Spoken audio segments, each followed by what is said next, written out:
ఏందిరా ఈ మధ్య నీ వీడియోలు వైరల్ అవ్వట్లేదు, అందరిలాగా నువ్వు కూడా గొడవలు వాడు, కొంచెం సీన్ క్రియేట్ చేయి, కంటెంట్ క్రియేట్ చేయి, గొడవలు పడితే వైరల్ అవుతాయి కదా.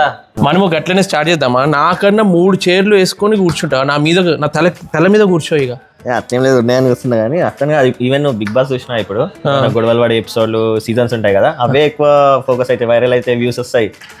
వాళ్ళు కూడా అవన్నీ యూట్యూబ్లో పెట్టి వాళ్ళు కూడా క్యాష్ చేసుకుంటారు. మనకి నిజంగా వాళ్ళకున్నంత తెలివి చూసేటోళ్ళకి లేదనుకో. వాళ్ళు గొడవలు పెట్టుకొని జనాల పక్కింట్లో ఏం జరుగుతుంది, వాళ్ళ ఇంట్లో ఏం గొడవలు జరుగుతున్నది అన్న దాని మీద క్యూరియాసిటీ మనోళ్ళకి అతి కావాలన్నమాట. సెంటిమెంట్లతో ఆడుకొని వాళ్ళు వ్యూస్ పెంచుకొని వాళ్ళు సంపాదిస్తున్నారు.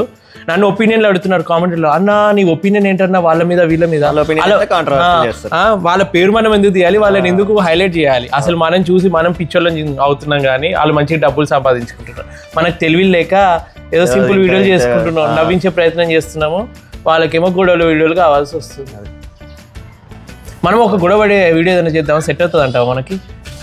అంటే గ్రీన్ బాటిల్ 2 ఎత్తేద్దాము, తాగుదాము.